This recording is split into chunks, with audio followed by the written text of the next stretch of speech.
Hello అందరికీ welcome back to Swapna's creators from Miryalaguda. So Sankranti festival అనేది దగ్గరలోనే ఉంది కదండి. సో మనం వచ్చేసి బ్లౌజ్ మీద పెయింటింగ్ ఏ విధంగా వేయాలి అనేసి నేను పెయింటింగ్ వీడియోస్ అనేది చేస్తున్నాను. సో ఇక్కడ వచ్చేసి నేను ఇక్కడ ఒక 4 డిజైన్స్ అనేది సెలెక్ట్ చేసుకున్నాను. సో ఈ విధంగా ప్రింట్అవుట్లు అనేది తీపించుకున్నాను అనమాట. కోలం డిజైన్ ఆల్రెడీ నేను వేశానండి. సో ఇది సంక్రాంతి థీమ్ తీసుకొని ఒక పెయింటింగ్ అనేది చేయబోతున్నాను. సో పెయింటింగ్ రాని వారు, ఆల్రెడీ పెయింటింగ్ వచ్చిన వారు కోసము నేను ఈ వీడియో అనేది మీకు పోస్ట్ చేస్తున్నాను. సో ఎవరికైనా వీడియో నచ్చితే లైక్ చేయండి, షేర్ చేయండి అండ్ సబ్స్క్రైబ్ చేసుకోండి.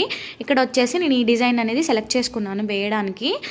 మనకి ఇక్కడ కోలం 2 ఉన్నాయి చూడండి ముగ్గులు. అవి వచ్చేసి మనము బ్లౌజ్ పైన వేయాలి అనుకుంటే అక్కడక్కడ కూడా మనం బంచెస్ లాగా కూడా వేసుకోవచ్చు. ముందుగా వచ్చేసి ప్లెయిన్ ఫ్యాబ్రిక్ అనేది తీసుకొని సో ఇలా మనం ప్లెయిన్ ఫ్యాబ్రిక్ పైన ప్లెయిన్ సర్ఫేస్ ఉన్న దగ్గర ఈ విధంగా సెట్ చేసుకోవాలండి. అది బ్లౌజ్ అయినా, డ్రెస్ అయినా, ఇంకా దుపట్టా అయినా ఏదైనా మీరు ఈ విధంగా పెట్టుకున్న తర్వాత కార్బన్ పేపర్ నేను ఇక్కడ చూపిస్తున్నాను చూడండి. మన మెయిన్ ఫ్యాబ్రిక్ మీద కార్బన్ పేపర్ పెట్టుకున్న తర్వాత పైన మనం ఏదైతే వేయాలి అనుకుంటున్నామో డిజైను దానిని ఈ విధంగా పెట్టుకోవాలి. వీడియో నచ్చితే లైక్ చేయండి, షేర్ చేయండి, సబ్స్క్రైబ్ చేసుకోండి. Thanks for watching.